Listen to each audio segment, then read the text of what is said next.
मी धनश्री संतोषपुरी. आजपर्यंत आपण छत्रपती शिवाजी महाराजांबद्दल भरपूर काही ऐकलं, पण त्यांचे थोरले पुत्र छत्रपती संभाजी महाराजांबद्दल आपल्याला भरपूर काही माहिती नाही. तर त्याच्याबद्दल आज मी तुम्हाला गोष्ट सांगणार आहे. जगावं कसं हे छत्रपती शिवाजी महाराजांनी शिकवलं आणि मरावं कसं हे छत्रपती संभाजी महाराजांनी शिकवलं. झगमग झगमग रायगढ़ पे घना अंधेरा बादल छाया, खुदती ही रफ्तार उड़ते जगदम्बा ने पास बुलाया. जिन आंखों से रची रचाई स्वप्न सुवनित विचारधारा, जिन चरणों से शुरू हुई थी अटल अलौकिक स्वराज्य माला. जाओ माई का पवित्र नाम हाथ छुड़ा कर निकल चुका था, फिर से बिखरा टूटा शंभू अभी अभी से संभल चुका था. बुधभूषण पढ़ो कवि जो है स्वयं शंभो रचे, प्रहार करे तो धरती कांपे तन्खता का वज्र है शंभो. भस्म का श्रृंगार करे वो महादेव का अवतार है शंभू. राजनीति के षड्यंत्र का चक्र फैलता जा रहा, कौरवों को अपना समझकर शंभू उनकी जाल में फंसा जा रहा. तब नियति ने उठाया धनुष और किया हमारे घंटों, तीर इस कदर घुसा कि बिखरे टुकड़े चारों ओर. राजगढ़ की पनाह में राजे ने अंतिम स्नान किया, छत्रपति को ले जाने मानो शिवजी ने प्रस्थान किया. भराए थे नेत्र सभी के, धरती अंबर पर्वत समंदर, फूट फूट के अंधेरी अंदर छत्रपति दशरथ के भागी तड़पे थे. पुत्र की अपनी राह देखे खुद एक पिता दर्द थे, पर राजा की व्याकुलता को रंगों ने धिक्कार दिया. यकीनन उन्होंने अनजाने में मृत्यु को ललकार दिया. पर कोमल मन से माफ करे वो शंभू है प्रभु राम नहीं, खुद जब अवतार है परशुराम नहीं. सो कौरव इकट्ठा हुए, अब शकुनी की शांत खेलेंगे, शांत शिव को झेल ना सके वो शिव तांडव क्या झेलेंगे. दक्षिण की ओर तभी खड़े पश्चिम ने दुख मोड़ा, शंभा को कुचलने हेतु वर्ष मुगल जादों ने घर छोड़ा. सीमा के गुजरने के बाद उन्होंने क्या क्या सपने देखे कि चंद दिनों में खबर आई शंभा ने घुटने थे. पर मैदान जंग में शिकस्त तय है, वो अंधवली के घोड़ों उनका हौसला कुचल है तो पहले उनके गढ़ तोड़ो. तो कौन करेगा पहले बताओ, किला कौन सा लेंगे हम. राम शिव जीतेंगे ये शांभू ने ली कसम. रात भर की बात है कहकर 5 साल तक मुगल लड़े, रात भर की बात है कहकर 5 साल तक मुगल लड़े, एक किला ना जीत सके और दक्षिण के पीछे पड़े. तब औरंगजेब जान गया कि सभा की सिवा अब तक मरा नहीं. तब औरंगजेब जान गया कि सिवा अब तक मरा नहीं, मेरे डर से मुर्दे कब थे, यहाँ एक मरहट्टा डरा नहीं. हाँ निकल चुके थे संभाजी के निभों पे अपनी नजर गया, नौसान से दुश्मन का अपरा जब शिव धनुष की तीर उड़ा. शिवाजी का भगवान सरदार नौसान लड़ा, नौसान बड़ा, नौसान से सीना तान खड़ा, नौसान से औरंग झूठ रहा. बस एक पते की आस लिए नौसान से दुआना दर्ज हुई. क्या जमीन पर बैठा हाथी कैसे रोकता अपने परिचय को, वो खुदा को कैसे खारिज करता इस खुदा के नहीं बंदे को. पर आया वो काल, वहाँ श्रृंगारपुर में अपनों ने ही छत्रपति से भेज दिया. वहाँ राजधानी को चारा जिसे इक्काहत ने घेर दिया. खबर सुनते ही दोनों संभाजी व्याकुलता का बोझ लिए. वहाँ थान गड़ा बैठा था मुखरक पत्ते अपनी फौज लिए. इत्तफाक नहीं है जिसे सोची समझी चाल कहो, इत्तफाक नहीं है जिसे सोची समझी चाल कहो. इतनी मुक्ता तो भर है मतलब किसी अपने का ही जाल कहो. मुगलों के तलवे चाटे थे किसी ने, जमीनों के जन किस्तों के चलते. मुगलों के तलवे चाटे थे किसी ने, जमीनों के जन किस्तों के चलते. हर बार जहांगीर तबाह हुई इन मुगली रिश्तों के चलते. पर मानो जी ने दिया हौसला, राजा तुम बस आगे बढ़ो, हम घोर पड़ेगा संभाल लेंगे, हरगिज ना तुम पीछे मुड़ो. हरण मारे से मरहटों के गुज रहा, छत्रपति की खातिर हर कोई जान डरा कर जूझ रहा. पर तभी लहू में लिपटे मालो जी को चारों ओर से घेर लिया. भवानी के इस वीर पुत्र को विधड़ों ने लौट कर घेर दिया. जान पर बीती है जब जब अपने ही पर आए हुए, इतिहास गवाह है कि हर बार जंग में पराए ही कुर्बान हुए हैं. कुदरत की सिवा न खबर किसी को कि अपना राजा कैद हुआ, जिस मिट्टी की खातिर लड़ा आज तक उस मिट्टी को यकीनन खेद हुआ. इस सरजमी पर अंधेरा कर वो पूनम का चांद ले जा रहे थे. छत्रपति को घोड़े के संग वो बांध ले जा रहे थे. औरत को जब खबर मिली कि संभा आखिर गिरफ्त हुआ,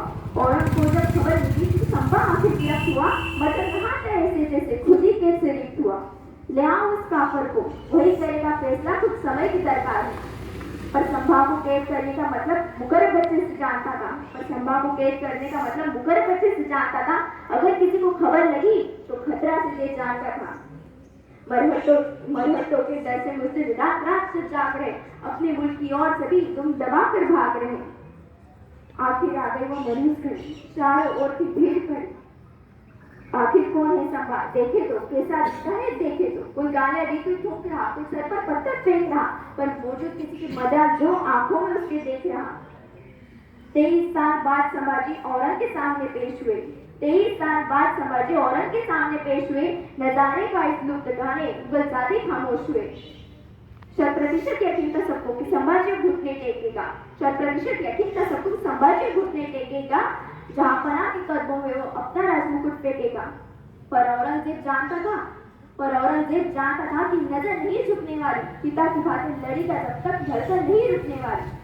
करीबा आकर संभाजी के औरंग ने कुछ पूछे सवाल, लूट कहाँ रखी है संभा, सोच कर हम हुए बेहाल। और हाँ ये भी बता दे कि कौन थे वो काफर जो अब तक तुमसे मिले हुए, पूछ कर थके पर सभी की मूलियां सिले हुए। तब संभाजी की नजर उठी, ओठों पे मुस्कान लिए, पैदा ही रुद्र हुए, हाथों पे अपनी जान लिए। आंख बबूला हुआ बादशाह बात यह सुनते ही मनीषा नहीं थी उसकी एक और लफ्ज सुनने की। सिरहा घुसाकर तोड़ दो आंखें इसकी, और हम से पाएंगे, जुबा काट दो कापर की ताकि हरहर ना दे पाएंगे।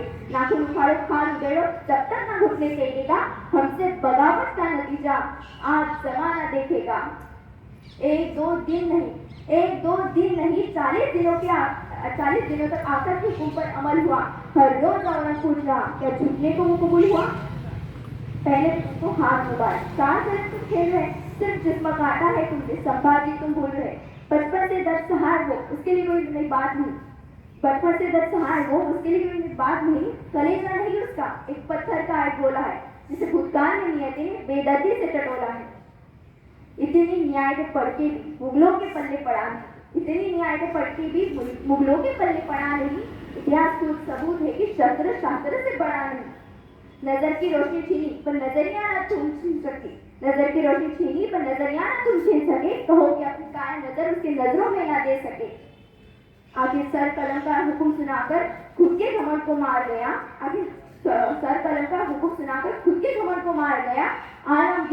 खुद आलमगीर संभाजी से हार गया। वीर पुरुष जो खुद मरकर इतिहास को जिंदा करते हैं, उनके भी रुए उठकर बोली, देखो ऐसे मरा करते हैं। जेव्हा छत्रपती संभाजी महाराज आणि त्यांचे प्रिय मित्र कवी कशांना जखडून असलेल्या अवस्थेत औरंगजेबाच्या दरबारात पेश केलं गेलं, त्यावेळेस औरंगजेब शेवटी संभाजी पकडला गेला या आनंदात आपल्या तख्ताला त्यातून खाली नमाज अदा करण्यासाठी बसला। ह्या सगळ्या माहोलात हे सगळं पाहून संभाजी महाराज कवी कशांना विचारतात की कविराज जी कुछ पंक्तियां याद आती हैं आपको? आणि त्यावर कवी कशांनी ही कविता औरंगजेबाच्या दरबारात सादर केली। यावन रावण